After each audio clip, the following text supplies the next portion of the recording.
Sa mga hindi nakakalimot mag-subscribe sa channel na ito, mag-uumapaw sana ang biyaya mo sa araw-araw. Maraming salamat po at mag-umpisa na tayo. Wala akong problema sa kahit na anong klase ng relihiyon. Open ako sa lahat at bukas ang aking isip at puso na makinig sa bawat aral na tinuturo nila. Ako si Veronica, 19 na taong gulang, tubong Batangas. Ngunit naririto ako ngayon sa Mindanao dahil sa aking mama. Naghiwalay kasi sila ni Papa, kaya naman umalis kami at umuwi kina Lola. Naiwan naman kay Papa si Kuya na nag-aaral ng kolehiyo. Pero kahit ganoon ay may komunikasyon pa rin kaming dalawa. Ang kwento pong aking ibabahagi ay medyo sensitibo. Kaya naman po, malawak na pangunawa ang kailangan. Dahil sa kahirapan ay hindi na ako nakapag-aral ng kolehiyo. Nagparaya na ako kay Kuya.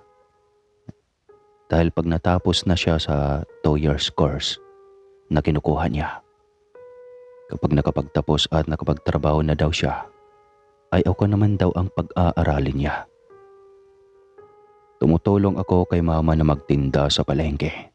Pero ngayon na umuwi na kami ng Mindanao, ay naging taong bahay na ako. Tagapag-alaga ni Lola. Pero kahit ganoon ay natulong pa rin naman ako sa pamamagitan ng paggawa ng yelo at ice candy. Liblib ang lugar namin at napakalayo pa ng bayan. Kaya naman, 2 beses lang sa isang linggo kong umuwi si mama galing sa trabaho upang makatipid din sa pamasahe. Ako lamang ang kasama ni Lola at okay lang naman iyon sa akin. Isang araw ay niyaya ako nito na sumama daw ako sa kanya sa pagdalo raw sa mesa ng samahan. Tinanong ko ito kung ano iyon at tanging tugon niya lang ay upang magtamo kami ng kaligtasan. Dadating sa linggo ang bagong ama ng samahan, kaya naman sumama ka upang maigiya ka rin ng basbas. Anas pa nito. Sumang-ayon na lamang ako kay Lola. Dahil wala namang problema sa akin ang ibang relihiyon. Kahit bata pa ako sa paningin ng nakakarami, ay bukas na ang isip ko pagdating sa mga ganoong mga bagay. Dumating nga ang araw ng linggo at sinama nga ako ni Lola sa isang simbahan na nasa paanan na ng bundok. Malayo na ito sa kabahayan. Ngunit dinadayo pa rin dahil marami rin ang nagpunta. Simple lamang ang simbahan, para lamang iyong malaking bahay na studio type upang mapagtayuan ng maliit na entablado sa loob at malagyan ng ilang hanay na mga upuan. Sa bandang harapan kami pumesto ni Lola nang makapasok na kami sa loob. Akala ko ay pawang matatanda lamang ang nandoon. Ngunit hindi lang pala ako ang nag-iisa dahil aabot marahil sa 20 ang mga kaedad ko. Ilang minuto lang ang lumipas ay pumasok na ang sinasabi nilang ama, kasunod ng mga taga-silbi nito na kung sa Katoliko ay mga sakristan kung tawagin. Sa aking kalkula ay nasa 40 na ang lalaki. Ngunit matikas at medyo bata pa rin ang itsura ng postura. Umakyat ito sa entablado kung saan naroroon ang podium at ng simbolo at pangalan ng samahan na Holy Comadres. Kaagad na nagsimula ang lalaki at nagpakilala bilang si Amang Pino, short for Pinolino. Mula raw ito sa main church ng samahan sa Luzon at talaga raw nagpadestino siya sa Mindanao kahit na malayo upang makapagbahagi ng magandang aral. Nagbahagi ito ng kanyang mga karanasan hanggang sa maglatag siya ng bagong plataporma at mag-closing remarks. Sumali ka sa Youth Club, Veronica. Maganda iyong oportunidad upang magkaroon ka ng mga bagong kaibigan. Anang lola. Tumingin ako sa kumpol ng mga kabataan na sinuyo rin ng kani-kanila mga magulang at kasama na makilahok. Nakaupo na ang mga ito sa gilid ng entablado habang nagtitipon-tipon na rin ang mga matatanda sa kabilang gilid. Wala namang masamang sumali, kaya naman sinunod ko si Lola at nakiisa na nga rin ako sa yacht club. Si Amang Pino mismo ang nagpunta sa grupo namin upang mangaral. Sinabi niya na kung magsusumikap kami, ay maaari raw kaming mabigyan ng foundation ng pagkakataon na makapag-aral. Dahil doon ay pumapalakpak ang aking tenga at naging interesado na ako sa layunin ng samahan. More on volunteerism ang tema ng grupo. Mag-iisip kami ng mga programa na maaaring makatulong sa kapwa. At kailangan din namin na makiisa sa holy cleansing at mga pangangaral tuwing linggo. Naakit ako sa mga magaganda nilang hangarin at proyekto. Kaya naman, hindi na ako nag-alinlangan pa na isulat ang aking pangalan sa listahan ng mga kasapi, katulad din ng ibang kabataan. Araw ng Lunes ay bumalik muli ako sa simbahan kasama sina Anita at Ninay na nakilala ko kahapon upang magplano para sa proyekto na gagawin namin. Kumpleto naman ang iba nang dumating kami doon. Kaagad naman kaming nag-usap ng plano hanggang sa mapagkasunduan namin ang feeding program para sa mga senior at bata. Ako rin ang niluluklok bilang leader dahil ako lamang daw ang nakapagtapos ng high school sa grupo namin at taga-ingat din ng pera na ibibigay ni Amang para sa mga gagastusin sa proyekto. Tinalaga ko naman na sekretarya si Ninay at kanang kamay ko naman si Anita.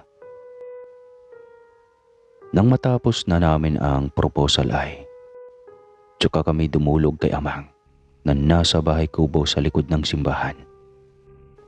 Para iyon sa mga natalagang ama ng samahan na mananatili sa bayan upang mangaral, lalo na kung mula pa ito sa malayo, upang hindi na sila mangupahan o mamasahe balikan. Inaprobahan ni Amang ang aming proyekto at napuri pa niya kami. Masaya naman kami na namili at nag-ayos ng mga kakailanganin namin kasama ang ilan sa mga youth club members.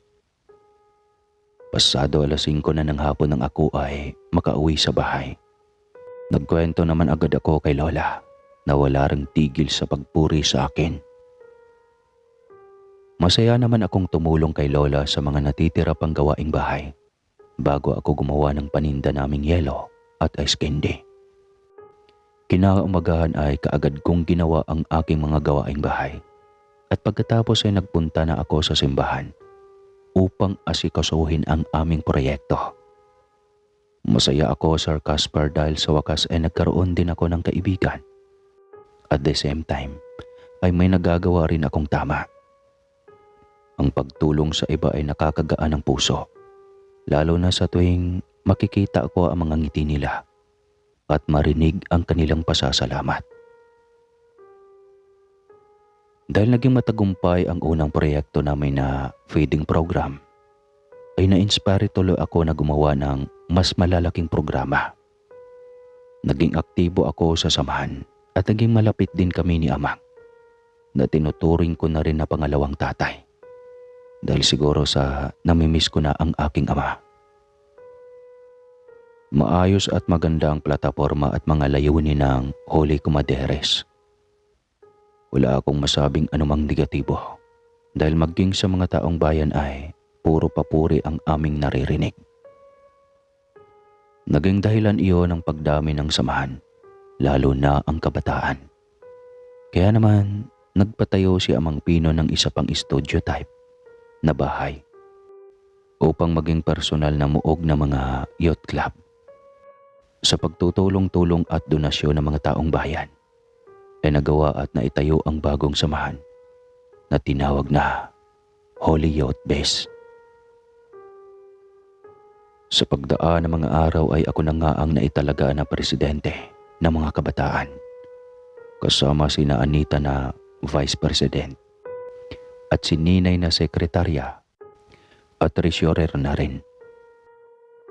Binansagan kami ni Amang na Tres Marias na mas ikinasaya naming magkakaibigan. Base sa utos ni Amang ay grinupo naming tatlo ang mga kabataan. Hinati namin ang mga ito sa ilalim namin. Kaya naman, nagkaroon kami ng tiglalabing dalawang mga miyembro. Tinanong ko si Amang kung para saan iyong paggugrupo at ang tugon niya ay para raw mas mabilis at maalwan ang pagsasagawa ng holy cleansing. Munti ko na nga na makalimutan ang tungkol doon at kung hindi ko pa naitanong ay hindi ko pa maaalala. Iyon ay ang sa pamamagitan ng pagkukumpisal ng mga kasalanan at pagbabasbas ni Amang upang makatawid daw kami sa kaligtasan. May pribadong silid sa aming base na para lamang sa holy cleansing. Walang sino man ang maaaring pumasok doon kung hindi si Amang at ang magpapalinis lamang. Isa-isang papasok doon sa loob at tumatagal ng halos 1 oras ang seremonyas. Pagkalabas ng nangungumpisal ay bawal itong tanungin tungkol sa ginawa nito sa loob at bawal din itong magsalita sa loob ng 2 araw. Iyon ay upang mapanatili daw ang banal na espiritu sa katawan ng nangumpisal at tuluyang malinis ito. Nagsimula na ang holy cleansing at ang grupo na nasa ilalim ni Ninay ang unang sasalang. Habang sinasagawa iyon ay ginagawa namin ang bago naming proyekto na libreng pagtuturo sa mga batang kalye at pamimigay ng mga study materials sa kanila. 1 buwan naming babalikan at tuturuan ang mga bata. At magsasagawa rin kami ng mini graduation para sa kanila upang pagkilala sa kanilang partisipasyon at pinapamalas na galing. Kumbaga sa amin ay Vacation Church School. Isang hapon ay may kailangan akong kuhanin sa youth base. Kaya naman, nagpaalam ako kina Anita at Ninay na aalis muna sandali. Hindi naman ako mag-iisa doon dahil tiyakong nandoon pa ang mga miyembro ng grupo na hawak ni Ninay. Hindi naman ako nagkamali dahil nakita ko ang isang kabataan na matyagang naghihintay sa may upuan sa loob sa harap ng entablado. 2 lamang kasi sa 1 araw ang maaaring tanggapin ni Amang dahil masyado daw iyong komplikado. Sinamahan ko muna ang dalaga doon sandali. Nag-usap muna kaming dalawa habang hinihintay na makalabas ang nauna sa kanya sa loob ng sagradong holy room. Mga ilang minuto naman ang lumipas ay lumabas na mula sa silid ang isang dalaga na sa aking hinuha ay mas bata sa akin ng ilang taon. Para itong wala sa sarili dahil nakatulala itong naglalakad habang may ngiti sa kanyang mga labi. Iningganyo ko naman ang susunod na dalagang sasalang upang hindi ito kabahan. Matapos naman ang ilang beses na pahinga ng malalim at pang-iingganyo ko ay matapang nang pumasok ang babae sa silid. Ako naman ay nagpatuloy na sa pagpunta sa opisina naming tatlo upang kuhanin ang listahan ng mga nagastos at nagamit na mga pera para sa proyekto. Nakalabas na ako ng opisina at naglalakad na palabas nang mapatigil ako. Nangunot ang aking noo nang may marinig akong mga ingay. Sinundan ko naman iyon at napadpad ako sa holy room. Bagyang nakabukas ang pintuan noon, kaya siguro may naririnig akong mga ingay mula roon. Hinawakan ko ang seradora at akmang isasarado na ang pintuan nang marinig ko ang mga ungol na parabang nasasarapan sa isang bagay. Nangilabot ako nang makarinig pa ako ng mga halinghing mula doon. Dali-dali ko naman na binitawan ang seradura ng pintuan at tumakbo na ako palabas ng yacht base. Lumipad ang aking isip hanggang sa makarating ako sa gym ng barangay kung saan namin isinasagawa ang aming proyekto. Bit-bit ko pa rin ang kalituhan na iyon hanggang sa makauwi ako na naging dahilan din kung bakit hindi ako nakatulog noong gabing iyon. Hindi ako ignoranting tao, Sir Casper. Kaya naman, alam ko kung ano ang mga posibleng dahilan ng mga ungol at halinghing na iyon. Hindi man ako nakapagkolehiyo ay napag-aralan naman namin iyon sa science. Pero hindi rin ako pwedeng mag-jump to conclusion agad hanggat wala akong patunay. Isa pa ay maging ako ay hindi rin makapaniwala sa negatibong naiisip ko. Kaya naman, pinawalang bahala ko na lamang iyon. Kinabukasan ay inutusan ako ni Lola na bumili sa may tindahan. Doon ay narinig ko ang mga usapan ng mga tsismosang tambay doon. Ang anak daw ni Aling Minerva na si Mia ay malaki raw ang ipinayat. Lumakas din daw kumain matapos daw isagawa ang holy cleansing ceremony. Hindi raw ito nagsasalita. Siguro ay dahil sa mahigpit na bili ni Amang na huwag munang magsalita sa loob ng 2 araw. Nabanggit din nila na madalas daw tulala at ngumingiti ang dalaga na mag-isa na labis din nilang ikinababahala.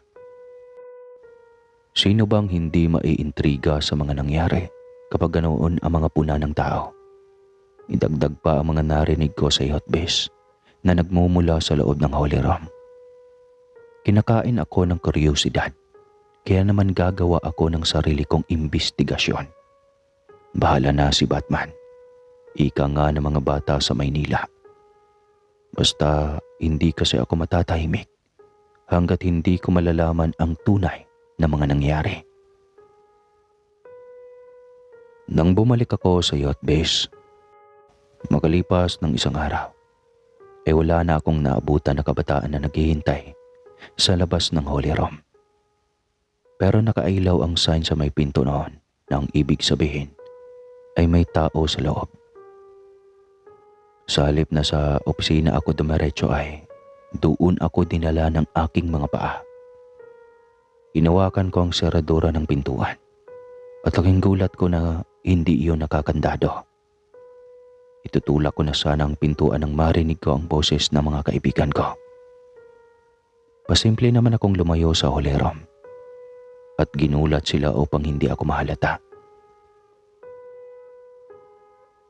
Natapos na namin ang everyday report. Anang ni Anita. Inabot naman sa akin ni Ninay ang mga papeles na maayos ko namang kinuha.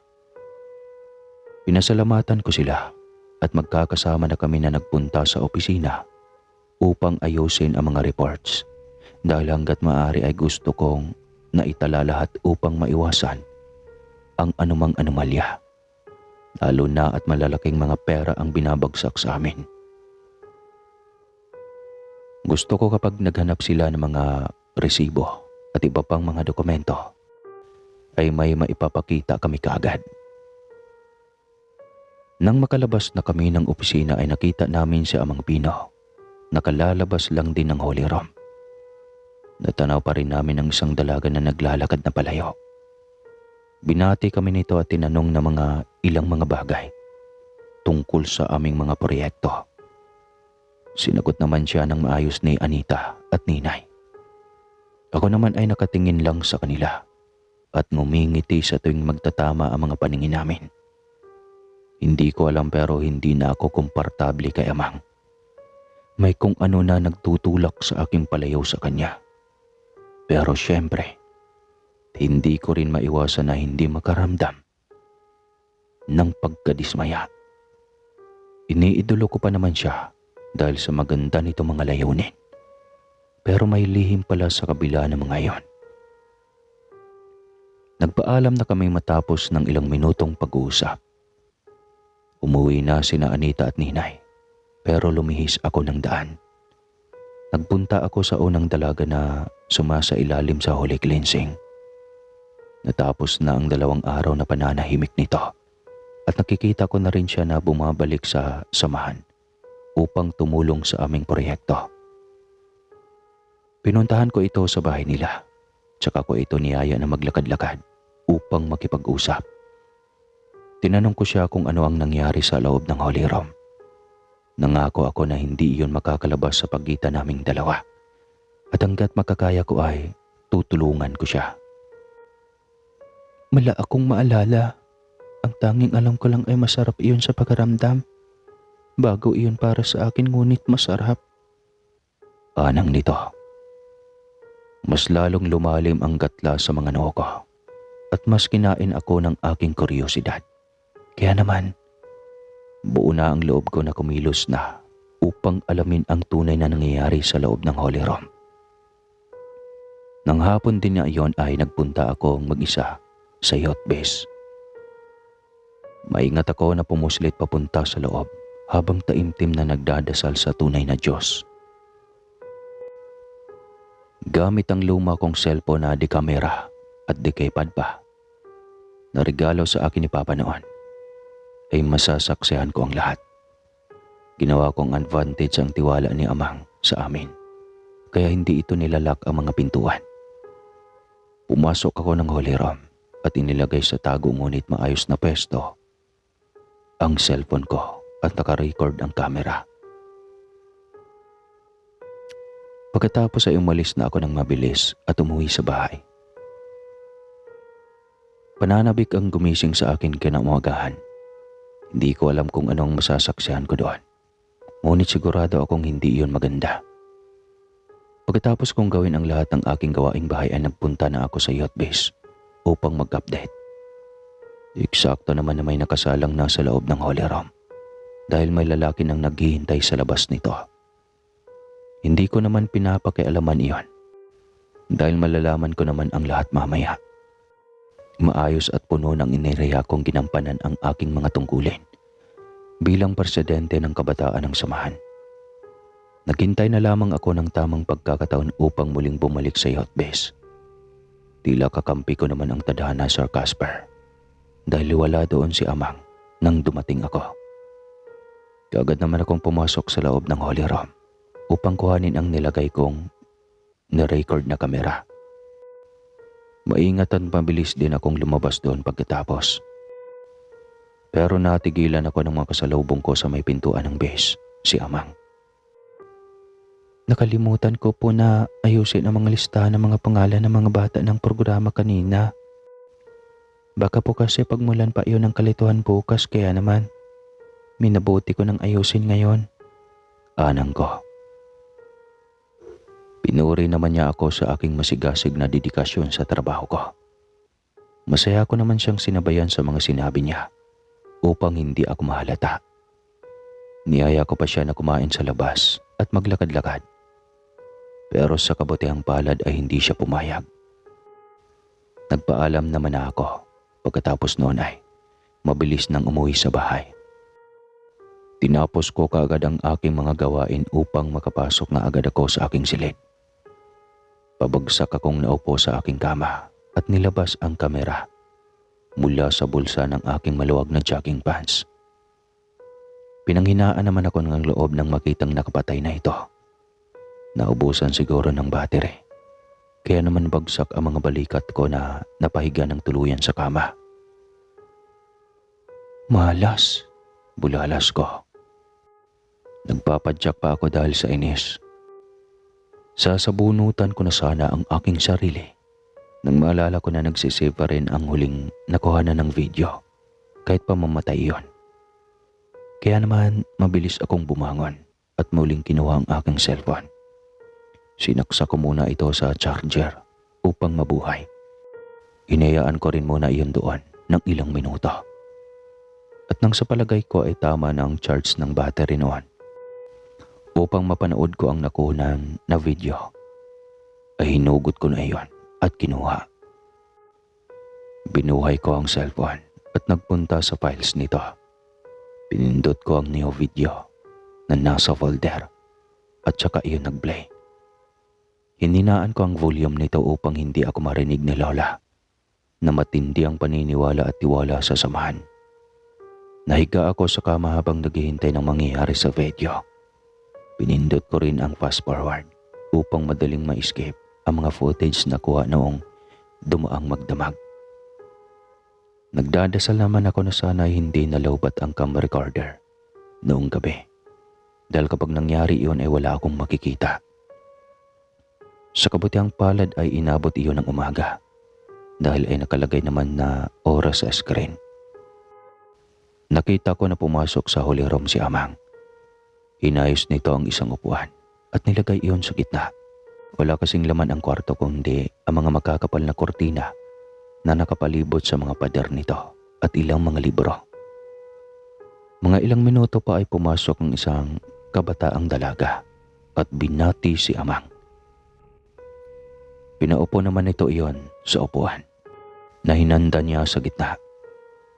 Mabuti na lamang at nakaharap mismo sa direksyon kung nasaan ang cam recorder ko.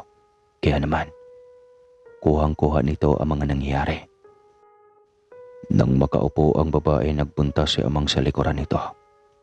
Hinawakan nito ang magkabilang sentido ng dalaga at nagsimulang magdasal sa salitang hindi ko maintindihan.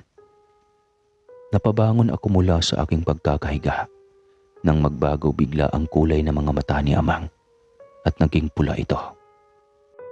Nakapikit at nakaupo ng patalikod ang dalaga, kaya naman hindi nito iyon makita si Amang. Maya-maya pa ay dahan-dahan na kinabig nito ang ulo ng babae upang patingalain ito. Binuka rin ang bibig ng dalaga na ipinagtaka ko. Napatakip naman ako ng aking bibig gamit ang kaliwa kong kamay. Nang nilabas ni Amang ang dila nito. Naging mahaba iyon na parang ahas, pero kulay dilaw iyon na tumutulo pa ang laway.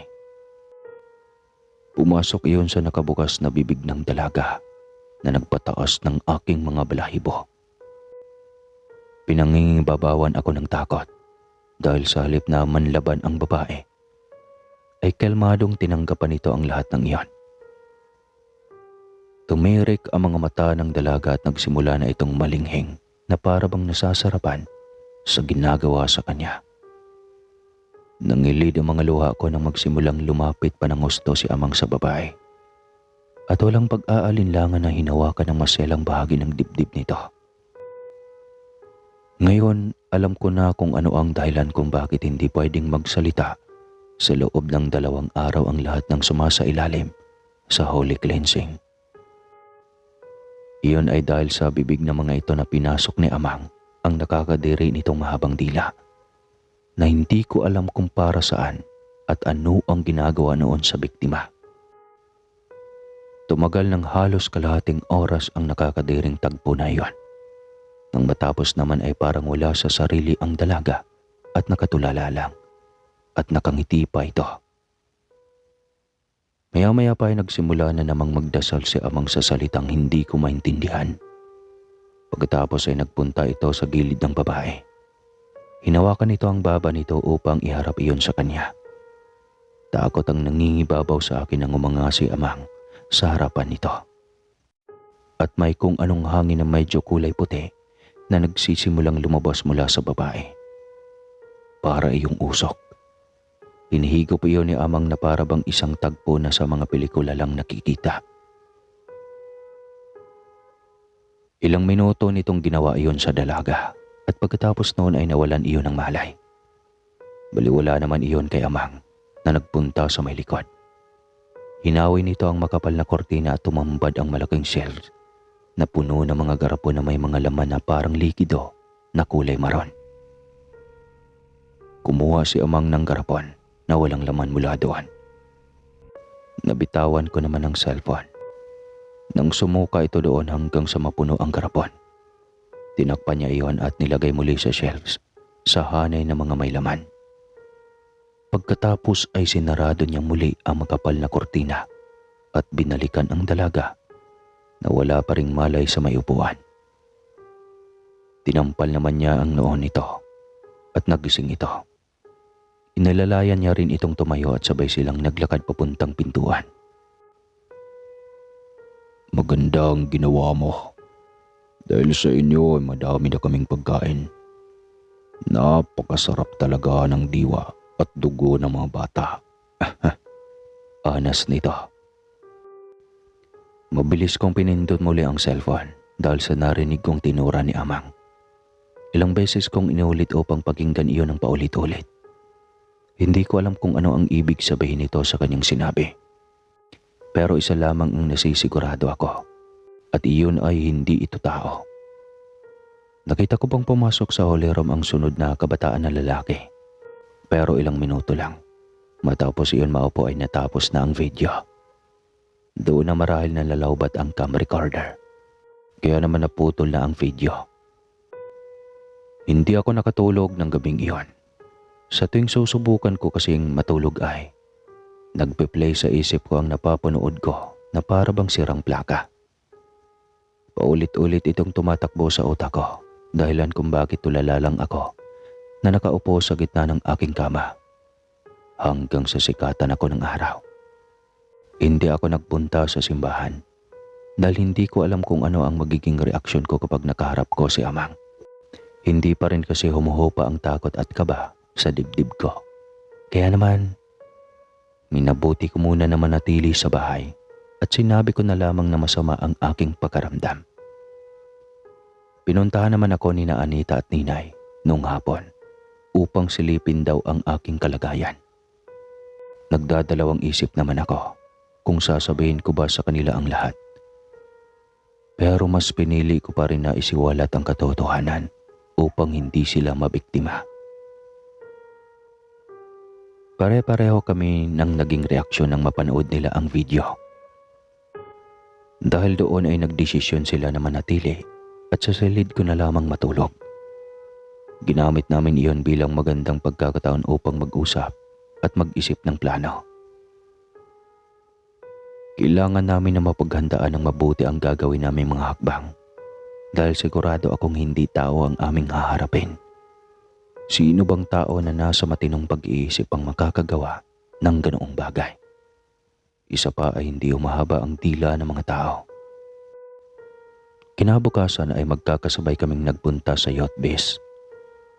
Maghahakot kasi kami ng mga bagong deliver na mga coloring box, crayons, papers, pencils, at madami pang iba. Binuhat naman ng maayos ang mga iyon ng mga kabataang lalaki papunta sa gym kung saan dinadaos ang aming programa. Huli kaming umalis ng base, ngunit si Ninay lamang ang tumuloy sa gym at kaming dalawa ni Anita ay lumihis ng daan. Ang target namin ay ang mga tambay na medyo may tama na ng alak. Hindi naman nawawala ng mga ganoon dito dahil halos araw-araw ay may mga nagbabarik. Isang grupo ng mga tatay na masayang nag-iinuman sa may gilid ng daan ang aming nasumpungan. Tamang-tama naman dahil nagpapatugtog ang mga ito ng makalumang mga kanta. Nalagay na ni Anita ang video sa kanyang cellphone, kaya naman ang kailangan lamang ay ang ipagkalat iyon.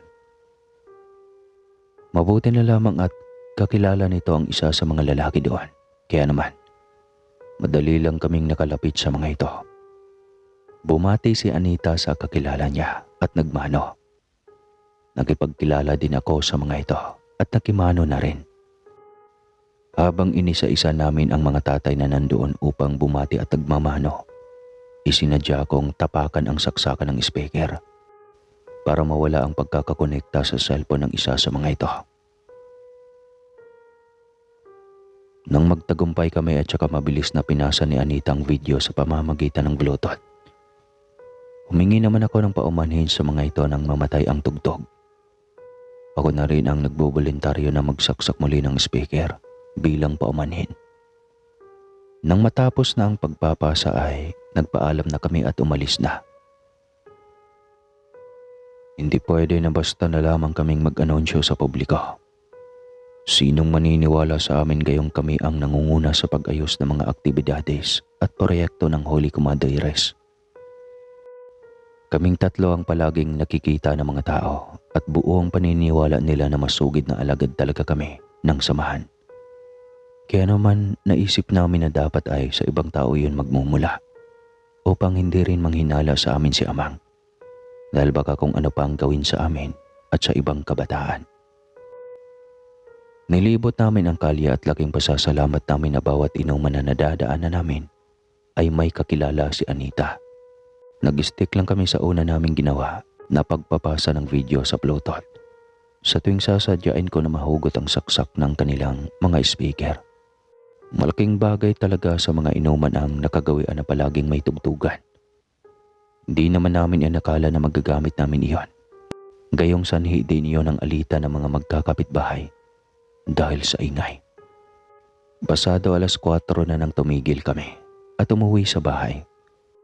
Sa amin ulit sila tutuloy dahil madami pa kaming dapat na pagplanuhan.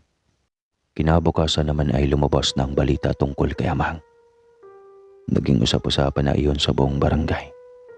At madami na rin mga magulang ang pumigil sa kanilang mga anak na magpunta sa simbahan na iyon. Upang hindi naman kami mahalata ni Amang ay nagpunta kami doon upang makisimpatya. Patakbo kaming lumapit sa kanya na tahimik lang na nakaupo sa loob ng kapilya.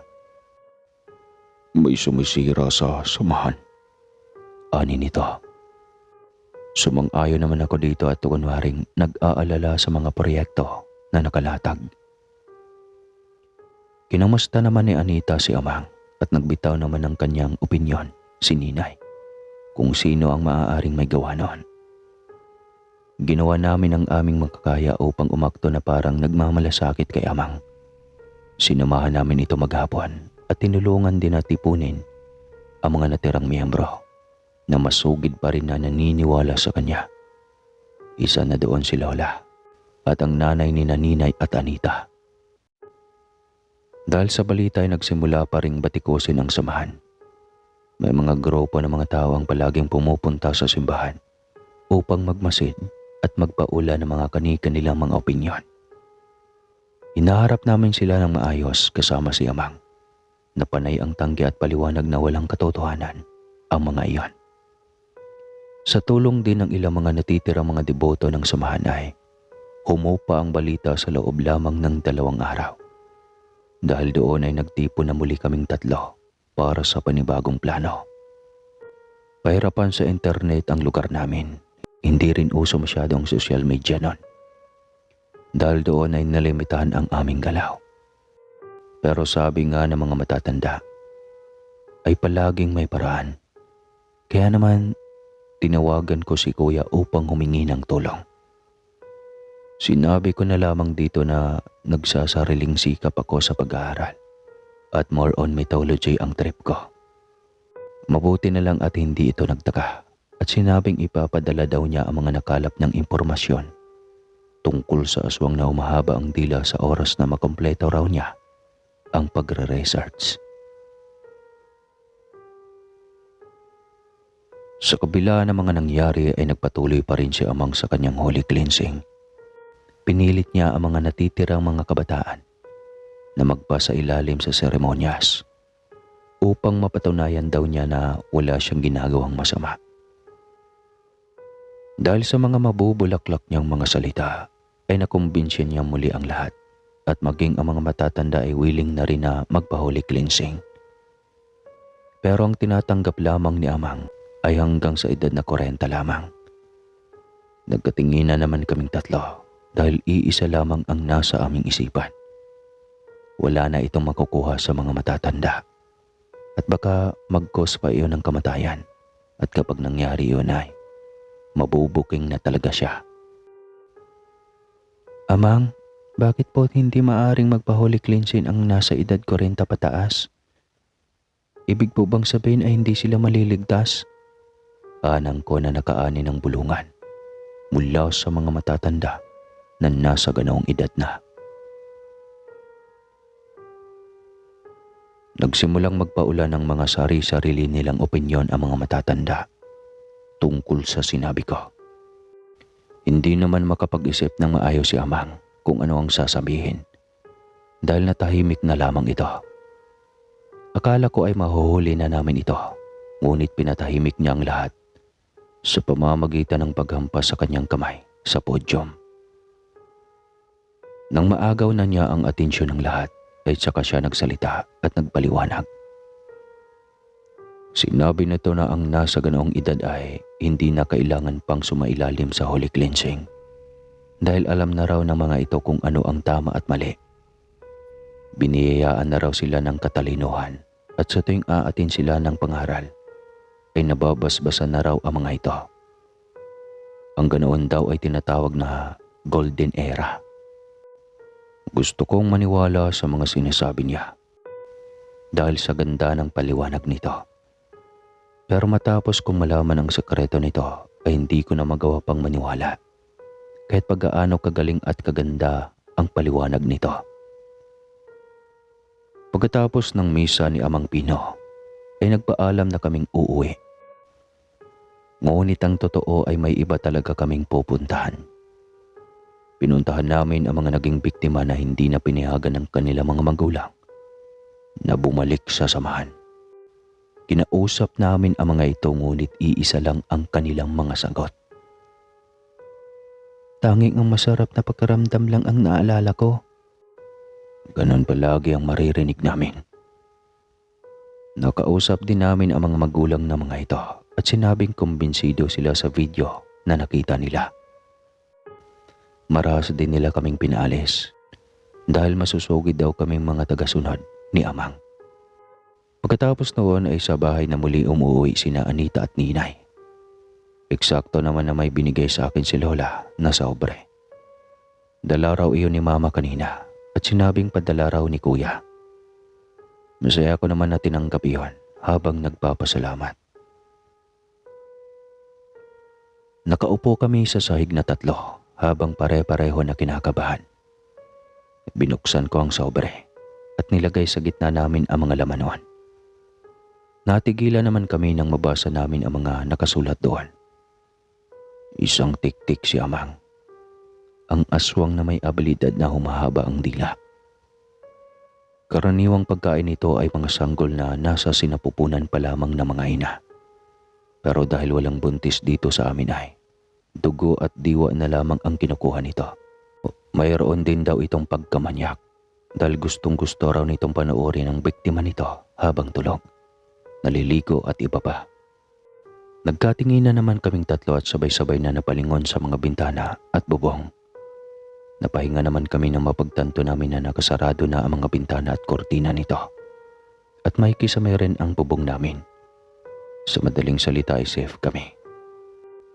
Ano na ang gagawin natin? Natatakot na tanong ni Ninay. Ikakalat natin ang mga papel na ito. Tugon naman ni Anita.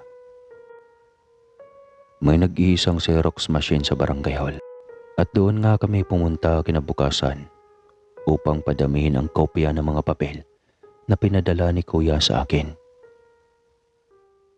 Pagkatapos ay pinabigay namin iyon sa mga bata sa kalye at basta na lang din namin iniwan ang iba sa ibabaw ng mga lamesa na madadaanan namin. Halos sa buong maghapon ay iyon lamang ang ginawa naming tatlo. Pagod at gutom ang kinalaban namin upang maisagawa lang ang plano. Pagkatapos ay umuwi na kami sa kanya-kanya naming mga bahay upang hindi kami masyadong mahalata. Naging matagumpay naman ang aming plano kinabukasan. Pagkalabas ko nga ng bahay ay habang naglalakad ako papunta sa simbahan, ay naririnig ko ang iba't ibang mga opinyon ng mga tao tungkol kay Amang. Nabuksan na muli ang isyu tungkol dito at mas sumiklab pa ito ngayon. Hindi ko naman maiwasan na hindi matuwa dahil sa mga nangyayari habang kinakalma ko ang aking sarili at nag-iisip ng mga sunod na hakbang. Nagkatingina naman kaming tatlo nang makarating ako sa simbahan at madatnan ko sila doon na nakaupo sa may harapan ng simbahan.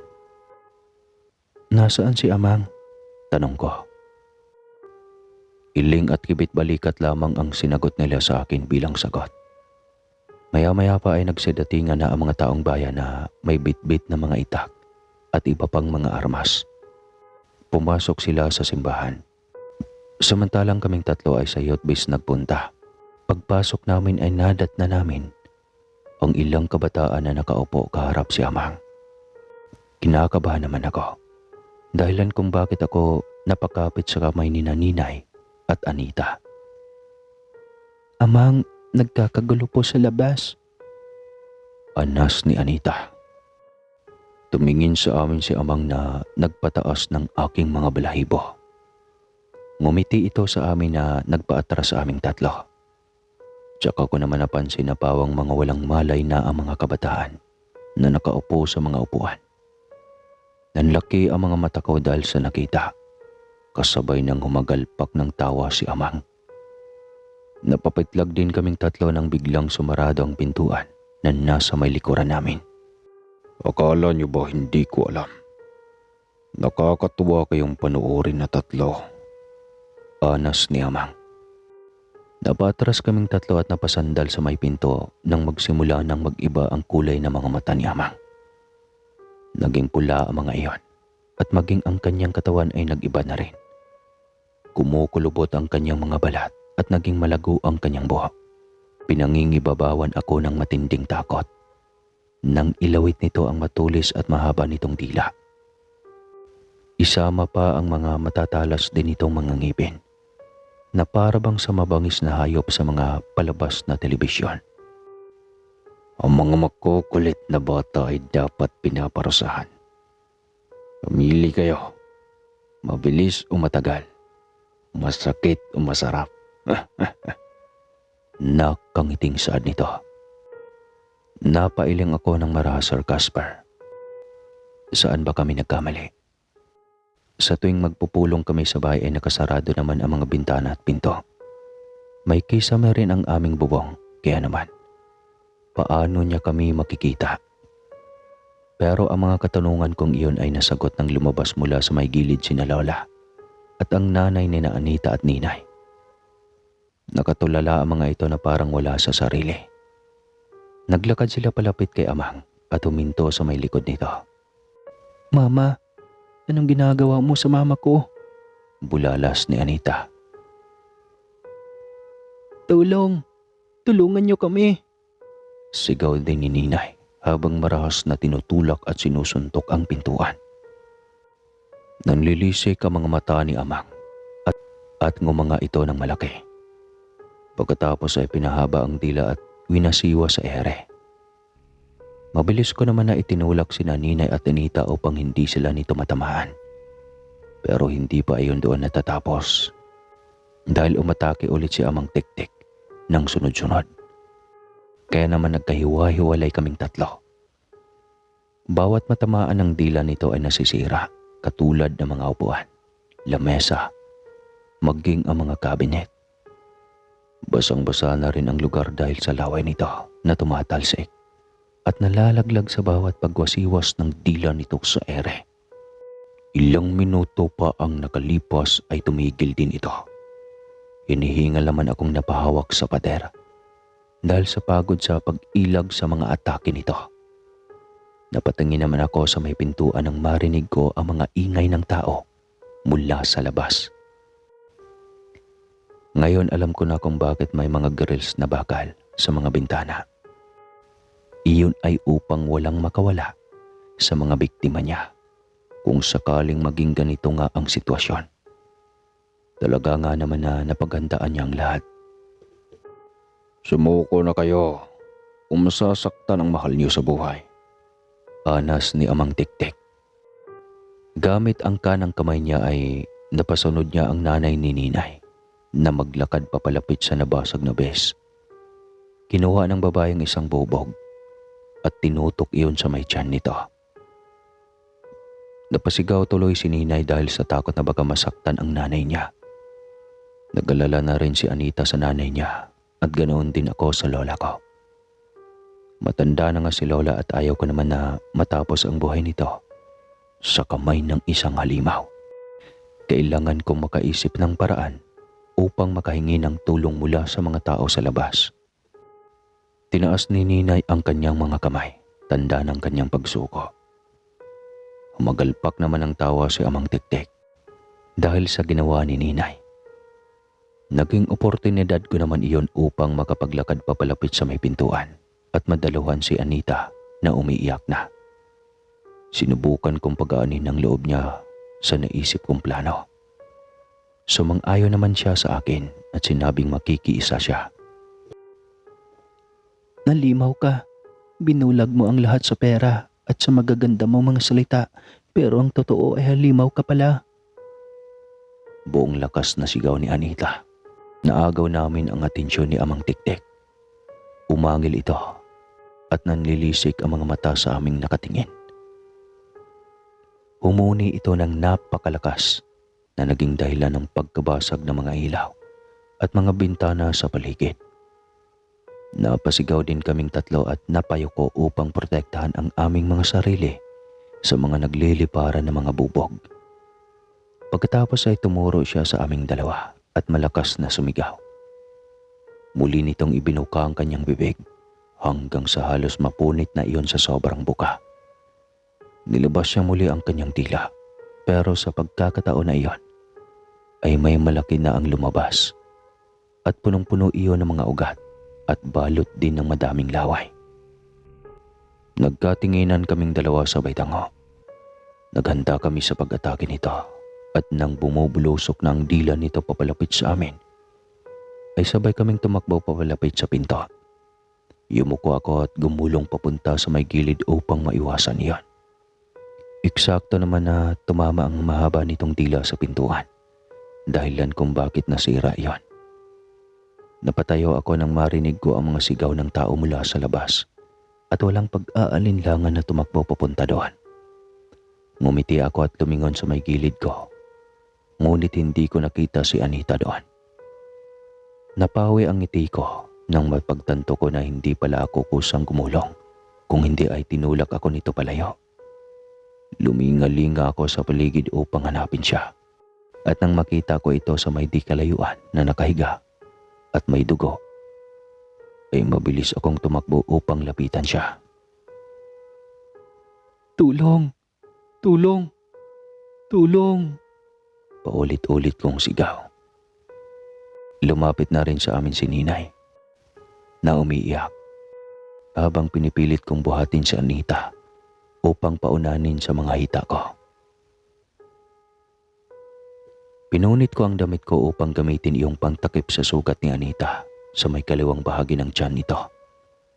Hindi tumitigil ang pagduro ko nito, kaya naman naiyak na rin ako. Napapitlag naman kami nang humuni muli si Amang Tiktik at nang lingunin namin ito ay bumubulusok na papalapit sa amin ang mahaba nitong dila. Napapikit na lamang ako habang yakap si Anita. Napayakap na rin sa amin si Ninay. At naghanda na lamang kami sa magiging impact noon. Subalit napamulat kami nang umalingaw-ngaw ang mga putok ng baril sa paligid. Napalingon kami sa may pintuan at doon nakita ang mga taong bayan na nakapasok na pala dito sa loob. Tinignan ko naman si Amang Tiktik na nakahandusay na sa sahig. Ngunit makaraan ng ilang minuto ay muli iyong tumayo at umangil. Isang matapang naman na lalaki ang tumakbo papalapit dito, bit-bit ang isang itak.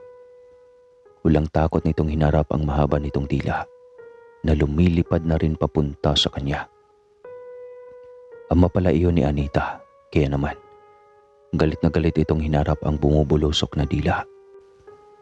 At sa isang tansyadong galaw at hampas ay naputol nito ang dila ng Tiktik. Napasigaw si Amang sa sakit. Kinuha naman iyong pagkakataon ng madami upang muling magpaputok ng mga barel. Dinaluhan na rin kami ng ilang tao upang tulungan si Anita. At nagtulong-tulong na rin ang iba na ilabas ang mga kabataan na wala pa ring mga malay. Nakalabas din kami ng maayos at ligtas. Samantalang dinala sa bayan si Anita upang ipagamot. Napatay nila si Amang Sir Caspar at nang mabawian ito ng buhay at saka lamang nagising ang mga kabataan. Pati na rin sina Lola at ang nanay ni Anita at Ninay. Bumalik na ito sa katinuan. Sinunog din ng mga taong bayan ang simbahan at ang youth base upang wala nang kahit na anong babalikan ang mga kalahi ni Amang na mga tiktik. Isang araw din matapos ang insidente ay dumating si Papa at Kuya upang kumustahin ako. Umuwi rin si Mama na labis ang pag-aalala. Wala namang tigil sa paghingi ng tawad si Lola dahil siya raw ang nag-udyok sa akin na sumali sa samahan. Sinisisi nito ang sarili sa nangyari kahit pa wala iyong maalala sa mga naganap. Ang pangyayari na iyon ay tinalagang lihim ng aming barangay. Napagkasunduan ng lahat na mananatili iyong kwento sa loob lamang at walang makakalabas na kahit na ano. Maaari kasing maging magulo ang barangay kapag nalaman iyon ng iba at ayaw nang nakakarami iyon. Naging maayos naman ang lagay ni Anita dahil mababaw lang naman daw ang sugat nito. Nadala rin siya kaagad sa ospital kaya naman naiwasan ang masamang pangyayari. Makalipas naman ang ilang mga linggo ay balik na rin sa dati ang lahat. Kinalimutan na ng mga taong bayan ang nangyari at nagpatuloy na ang lahat sa kani-kanilang mga buhay. Naging matalik na rin kaming magkakaibigan na tatlo at hindi pa rin kami tumigil sa pagtulong sa mga kabataan kahit pa sa simpleng mga bagay na lamang. Hindi naman masamang maniwala sa ibang mga samahan at relihiyon. Ang importante lamang ay marunong kang umalam kung mapagkakatiwalaan ba iyon o hindi. Hindi rin lahat ng maganda at mabuti ay marangal dahil walang tao na hindi nakakagawa ng mali.